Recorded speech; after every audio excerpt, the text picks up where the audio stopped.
Welcome back to the deep dive. I want to start today with something I've been feeling, and I suspect a lot of you out there have been feeling it too. Oh, yeah. It's this sense of AI fatigue. Not because the tech isn't amazing, it's absolutely mind-blowing, Right. but because we have these incredibly powerful models. We have the APIs, the subscriptions, and we still just use them for, like, the same three things. Summarizing emails, fixing grammar. Exactly. Maybe generating a generic image. It feels like we've got a Ferrari in the driveway, and we're just using it to go to the mailbox. It's that classic gap, isn't it? The capabilities versus the implementation. Yes. We have all this raw intelligence, or at least pattern matching, but we kind of lack the architectural imagination to really weave it into our lives. We don't really know how to delegate to it. We're still in chatbot mode when we should be in agent mode, and that is exactly why today's source material just grabbed me. Okay. We aren't looking at a white paper or some news article. We're looking at a GitHub repository. Specifically, a repo called Awesome OpenClaw Use Cases by a user named Hasamshik. And the whole point of this list is to break that bottleneck. It's a community recipe book for this tool, OpenClaw. Right. And for anyone who hasn't been tracking the name changes, OpenClaw is the framework that used to be called ClawdBot. Or MoltBot. Or MoltBot, yeah. It's open source, local first, and it's really designed for building autonomous agents.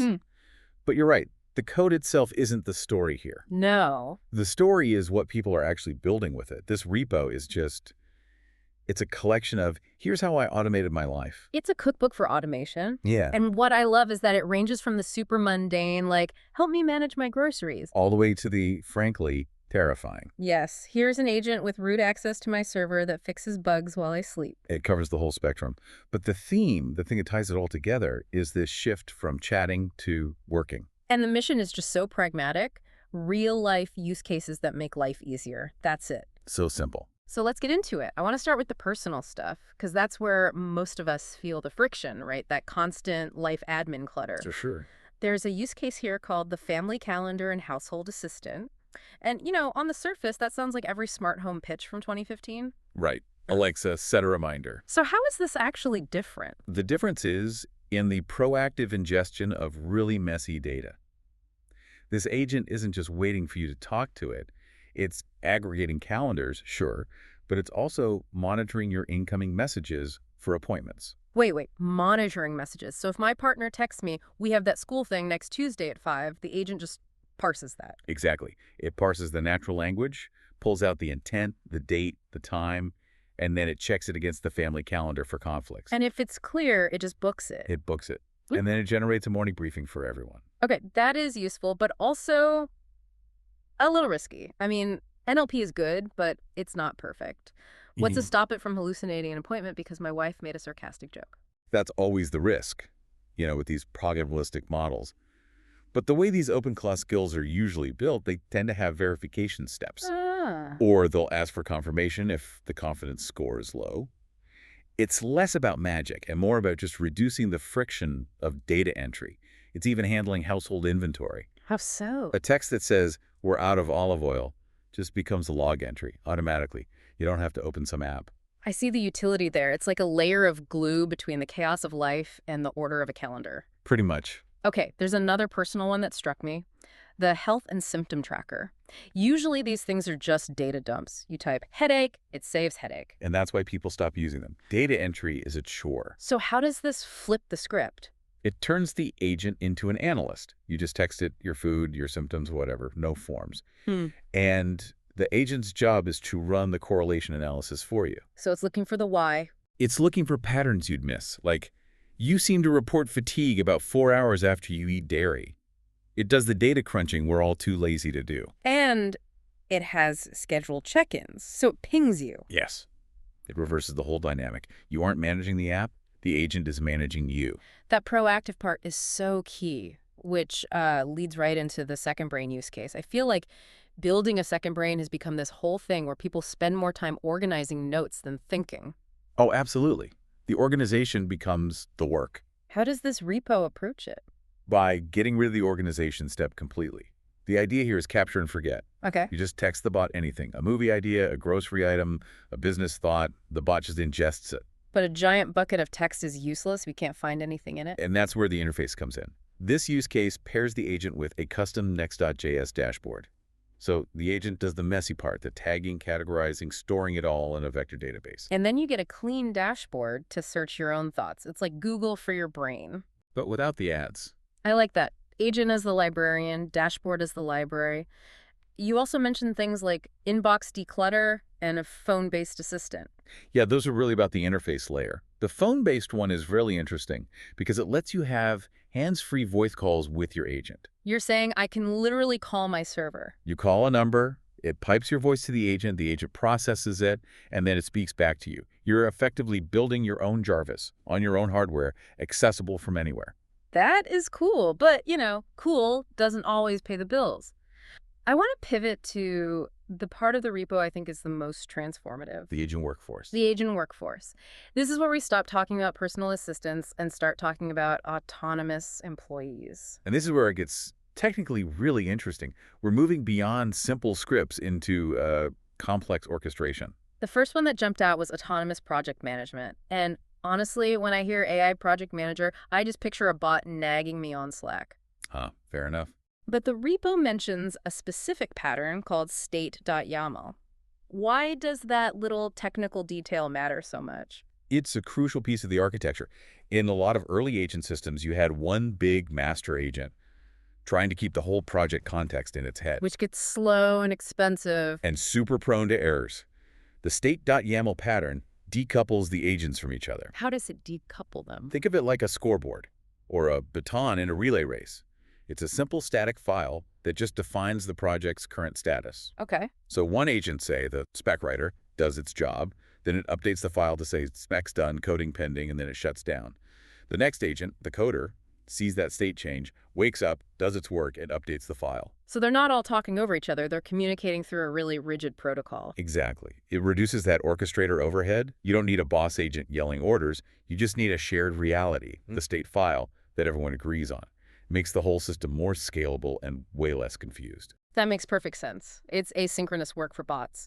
And we see a similar kind of workflow in the multi-agent content factory, which runs entirely inside Discord, right? Yes, and this is such a great example of using existing infrastructure. Why build a custom UI when you can just use Discord channels as, like, workstations? So walk me through that workflow. Okay, so you have a research agent in one channel, a writer agent in another, and a thumbnail agent in a third. Got it. You drop a topic into the research channel. That agent goes out, scrapes the web, summarizes everything, and then here's the handoff. It posts that summary into the writer's channel. And that triggers the writer bot. Right. The writer detects the new message, drafts a script, and then it pings the thumbnail agent to make some art based on the script. So it's a manufacturing line? It's a pipeline. Mm-hmm. And because it's all in Discord, you, the human, can just jump into any channel at any point and go, hey, actually change this part. You can oversee the factory floor without being on the assembly line. That is such a powerful mental model. But the one that really pushed it for me, and I admit I'm a bit skeptical here. The market research one. Market research and product factory. The claim is that it mines social media for pain points and then builds a product to solve them. I mean, that sounds like a stretch. It does sound like magic, but if you look at the last 30 days skill it uses, it's actually pretty logical. How so? It's not just looking for ideas, it's scraping X and Reddit for very specific markers of frustration. Phrases like, I hate it when, or why isn't there a tool for? Okay, so it finds a complaint. I hate converting HEIC files to JPG. What then? It checks if that's a recurring theme over the last 30 days. If it hits a certain threshold, the agent switches into builder mode. It takes that problem statement and actually tries to write a Python script or a little React component that solves it. But is the code any good? I mean, we've all seen LLMs write some real spaghetti code. And that's the catch. It's creating an MVP, a minimum viable product. It's not building a whole enterprise SaaS platform. It's building a functional script. Right. But think about the speed of that loop. It identifies a market need and prototypes a solution with zero human intervention. Even if the code is only 80% there, you've just skipped the entire ideation and drafting phase. It's permissionless creation. The bot doesn't need to ask for permission. It just looks at what the world is complaining about and builds something. Precisely. Which leads right to the goal-driven autonomous tasks use case. This is where you just brain dump your goals. I want to track my expenses better, or I need to organize my movie list. And the repo mentions surprise mini apps. Yes. Because the agent has coding skills, it might decide the best way to track your expenses isn't a spreadsheet.